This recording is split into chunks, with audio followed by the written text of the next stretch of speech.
1 കൊരിന്ത്യർ അധ്യായം 16. വിശുദ്ധർക്ക് വേണ്ടിയുള്ള ധനശേഖരത്തെപ്പറ്റി ഗലാത്യ സഭകളോട് ഞാൻ നിർദ്ദേശിച്ചത് തന്നെ നിങ്ങളും ചെയ്യുവിൻ. ആഴ്ചയുടെ 1-ാം ദിവസം നിങ്ങളിൽ ഓരോരുത്തരും തങ്ങളുടെ വരുമാനമനുസരിച്ച് ഒരു തുക മാറ്റി സൂക്ഷിക്കണം. എങ്കിൽ ഞാൻ വന്നതിന് ശേഷം ധനശേഖരം നടത്തേണ്ടി വരികയില്ലല്ലോ. ഞാൻ വന്ന ശേഷം നിങ്ങളുടെ ദാനം യെരുശലേമിലേക്ക് കൊണ്ടുപോകുവാൻ നിങ്ങൾക്ക് സമ്മതമുള്ളവരെ കത്തുമായി അയക്കാം. ഞാനും പോകുന്നത് നല്ലതെന്ന് തോന്നിയാൽ അവർക്ക് എന്നോടുകൂടെ പോരാം. ഞാൻ മാസിഡോണിയയിൽ കൂടി കടന്ന് നിങ്ങളുടെ അടുത്തെത്തും. അതുവഴിയാണ് ഞാൻ വരുന്നത്. ഒരു പക്ഷേ ഞാൻ കുറച്ചുകാലം നിങ്ങളോടുകൂടെ താമസിക്കും. ശൈത്യകാലം മുഴുവൻ അവിടെ ചെലവഴിച്ചെന്നും വരാം. അപ്പോൾ എന്റെ തുടർന്നുള്ള യാത്രയ്ക്ക് വേണ്ടുന്ന സഹായം ചെയ്തു തരാൻ നിങ്ങൾക്ക് കഴിയുമല്ലോ. യാത്രാമധ്യേ വേഗം നിങ്ങളെ കണ്ടിട്ട് മടങ്ങുവാനല്ല ഇപ്പോൾ ഞാൻ ആഗ്രഹിക്കുന്നത്. കർത്താവ് അനുവദിച്ചാൽ കുറച്ചുകാലം നിങ്ങളോടൊപ്പം പാർക്കുവാൻ ഞാൻ ആശിക്കുന്നു. എന്നാൽ പെന്തക്കോസ്ത് വരെ ഞാൻ എഫെസോസിൽ താമസിക്കും. കാരണം ഫലപ്രദമായ വേലയ്ക്ക് വേണ്ടി വലിയൊരു വാതിൽ എനിക്ക് തുറന്നു കിട്ടിയിരിക്കുന്നു. എന്നെ എതിർക്കുന്നവരും പലരുണ്ട്. തിമോഥെയോസ് വന്നാൽ അവൻ നിങ്ങളോടുകൂടെ നിർഭയനായി വസിക്കുവാൻ നിങ്ങൾ ശ്രദ്ധിക്കണം. അവനും എന്നെപ്പോലെ തന്നെ കർത്താവിന്റെ വേല ചെയ്യുന്നവല്ലോ. ആരും അവനെ അനാദരിക്കരുത്. എന്റെ അടുക്കൽ മടങ്ങിയെത്തേണ്ടതിന് അവനെ സമാധാനത്തോടെ യാത്രയയക്കണം.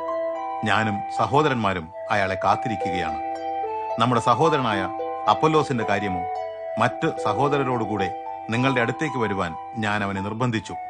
ഉടനെ വരാൻ അവന് തീരെ താല്പര്യമില്ലായിരുന്നു. എങ്കിലും അവസരം ലഭിക്കുമ്പോൾ അവൻ വരും. ജാഗ്രതയോടിരിപ്പിൻ, വിശ്വാസത്തിൽ ഉറച്ചു നിൽപ്പിൻ, ധീരത കാണിക്കുവിൻ, ശക്തിപ്പെടുവിൻ. നിങ്ങൾ ചെയ്യുന്നതെല്ലാം സ്നേഹത്തിൽ ചെയ്യുവിൻ. സഹോദരരെ, അഖായയിൽ ആദ്യഫലമായത് സ്തെഫാനോസിന്റെ കുടുംബമാണെന്ന് നിങ്ങൾക്കറിയാമല്ലോ. വിശുദ്ധരുടെ ശുശ്രൂഷയ്ക്കായി അവർ തങ്ങളെ തന്നെ സമർപ്പിച്ചിരിക്കുകയാണ്. അങ്ങനെയുള്ളവർക്കും ഈ ശുശ്രൂഷയിൽ അവരോടൊപ്പം അധ്വാനിക്കുന്നവർക്കും നിങ്ങൾ വിധേയരായിരിക്കണമെന്ന് ഞാൻ നിങ്ങളെ നിർബന്ധിക്കുന്നു. സ്തെഫാനാസും ഫൊർത്തുനാത്തോസും അഖായിക്കോസും വന്നതിൽ ഞാൻ സന്തോഷിക്കുന്നു. എന്തെന്നാൽ നിങ്ങളുടെ കുറവ് അവർ നികത്തി. അവർ എന്റെയും നിങ്ങളുടെയും ആത്മാവിന് കുളിർമ നൽകിയിരിക്കുന്നു. ഇങ്ങനെയുള്ളവരെ അംഗീകരിക്കുവിൻ. ആസിയയിലെ സഭകൾ നിങ്ങളെ അഭിവാദനം ചെയ്യുന്നു.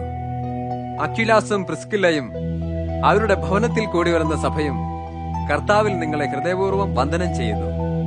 ഇവിടെയുള്ള എല്ലാ സഹോദരരും അഭിവാദനങ്ങൾ അയക്കുന്നു. വിശുദ്ധ ചുംബനത്താൽ അന്യോന്യം വന്ദനം ചെയ്യുവിൻ. പൗലോസ് എന്ന ഞാൻ സ്വന്തം കൈയാൽ ഈ വന്ദനം എഴുതുന്നു.